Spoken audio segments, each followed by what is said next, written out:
अस्सलाम वालेकुम दोस्तों, कैसे हैं आप सब। उम्मीद करता हूँ सब खैरियत से होंगे। वीडियो शुरू करने से पहले आप दोस्तों से दरख्वास्त है कि चैनल को सब्सक्राइब करें और बेल आइकन पर ज़रूर क्लिक करें ताकि हर आने वाली वीडियो का नोटिफिकेशन आपको बर वक्त मौसूल होता रहे।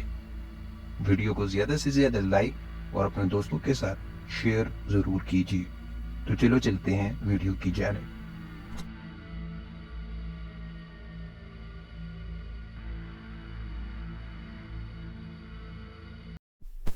कायनात की तख्लीक का सिलसिला आगे बढ़ाते हुए अब आते हैं चौथे किस्त की तरफ। इसका उन्वान है अज़ाज़ील और इसका मुकाम। जैसा कि पिछली किस्त में आपने देखा कि कैसे अज़ाज़ील अपनी इल्मी सलाहियतों और इबादत और रियाजत के बलबूते पर बुलंदियों की जीने चढ़ता हुआ मलाइका और मुकद्दस अरवाह का उस्ताद हुआ और बाद इसके अपनी कौम की सरबराही भी बहुक्म रब्बी मिली। और अब इसके आगे नाज़रीन कराम, अज़ाज़ील बहुक्म रब्बी नेक जिन्नात की जमात के साथ जमीन पर आया और अपने नायब मुकर्रर किए और खुद अल्लाह की इबादत और दर्स व तदरीस में मशगूल रहता। जब दिल चाहता आसमानों पर चला जाता, जन्नत की सैर करता।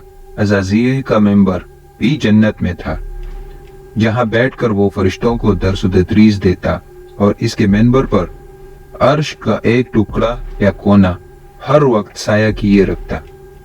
रिवायत में है कि गो के इब्लीस अल्लाह की इबादत और रियादत में हर वक्त मशगूल रहता और हुक्म रब्बी बजा लाने में भी कभी कोई कोताही या देर न करता, लेकिन मादानार होने की वजह से अपनी कौम की तरह इसमें भी गैज़ व गज़ब और सरकशी का अंसर पाया जाता था। इस पर मुस्तसाद इसमें अपने वालिदैन की सफात, खुदसरी, बेखौफी, चालाकी और मक्कारी भी पाई जाती थी। इस सब के सबब कभी कभी वो अपने मुकाम व मर्तबे और कद्र व मंजिलत पर मगरूर भी हो जाया करता था। कभी ये सोचने लगता कि अब अगर अल्लाह कायनात का निज़ाम इसके हाथ में थमा दे तो वो बआसानी सबको संभाल लेगा, या शायद इसे लगने लगा कि अल्लाह का निज़ाम इसकी मदद व मुआविनत से चल रहा है। इसे अपने इल्म व अमल और कुव्वत बहादुरी पर गरूर होता, लेकिन फिर इसे एहसास होता कि जो अल्लाह इसे सब दे सकता है वो छीन भी सकता है, और वो दिल के ख्यालात को दबा लेता।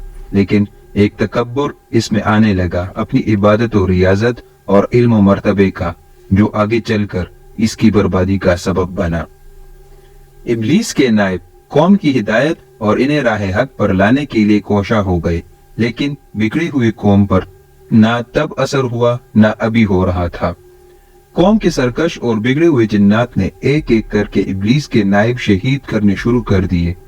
जब अज़ाज़ील ने देखा कि ये नहीं सुधरने को, तो वो अल्लाह के दरबार में पहुंचा और इजाजत चाही कि वो फिर से जमीन को इन सरकशों से पाक कर दे। इजाजत मिल गई और अज़ाज़ील खुद फरिश्तों का लश्कर लेकर कौम पर कहर इलाही बनकर नाजिल हुआ और कत्लेआम शुरू कर दिया। बहुत से जिन्नात मारे गए और बच जाने वाले जो पहाड़ों और जजीरों पर जाकर छुपे, इन पर हद आयद कर दी गई कि जो भी नजर आए इसे कत्ल कर दिया जाए। और इस तरह एक बार फिर जमीन पाक हो गई और इब्लीस के अंदर इस बात से भी फख्र व गरूर बढ़ गया कि जो काम इसने किया शायद कोई और ना कर सकता था, लेकिन वो भूल गया कि अल्लाह सरकशों को पहले भी इबरतनाक सजाएं दे चुका है। जब जमीन सरकश जिन्नात से पाक हो गई तो अल्लाह ने जमीन को हुक्म भेजा कि हम तुझसे एक मखलूक पैदा करेंगे और वो हमारे नायब और खलीफा होंगे। बाज नाफरमान होंगे और बाज हमारे फरमान बरदार होंगे, और इनकी तख्लीक तुझसे होगी, तुझ पर रहेंगे और वक्त मुकर्ररा पर तुझ ही में जाएंगे, और दिन मुकर्ररा को दोबारा उठाए जाएंगे और अपने अमाल पर जज़ा व सजा के मुर्तकिब होंगे। और नेकुकारों और फरमान बरदार जन्नत में और सरकश नाफरमान दोज़ख में दाखिल होंगे। एक दिन अज़ाज़ील ने देखा कि फरिश्ते लोहे महफूज के नीचे खड़े रो रहे हैं।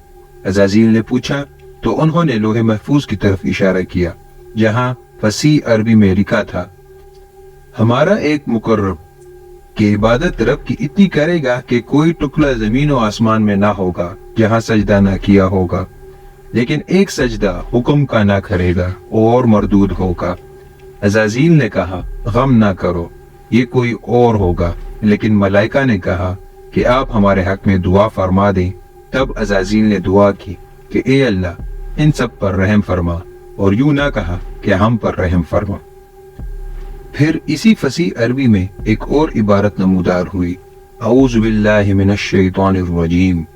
अज़ाज़ील दरबार रब्बी में हाजिर हुआ और पूछा कि या अल्लाह, ये कौन शैतान मरदूद है जिससे पनाह मांगने की तलकीन की जा रही है? आप मुझे बताएं और हुक्म दे, मैं इसकी गर्दन काट दूं। इरशाद हुआ, जल्दी ना कर, बेशक तू बहुत जल्द देख लेगा। नाज़रीन, आज की वीडियो के लिए इतना ही। बाकी का हिस्सा हम अगली वीडियो में मुलाहिज़ा करेंगे।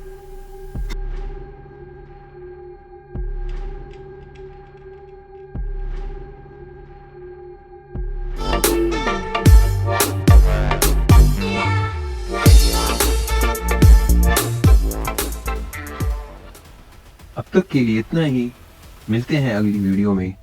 तब तक के लिए इजाज़त दीजिए। अल्लाह हाफिज़।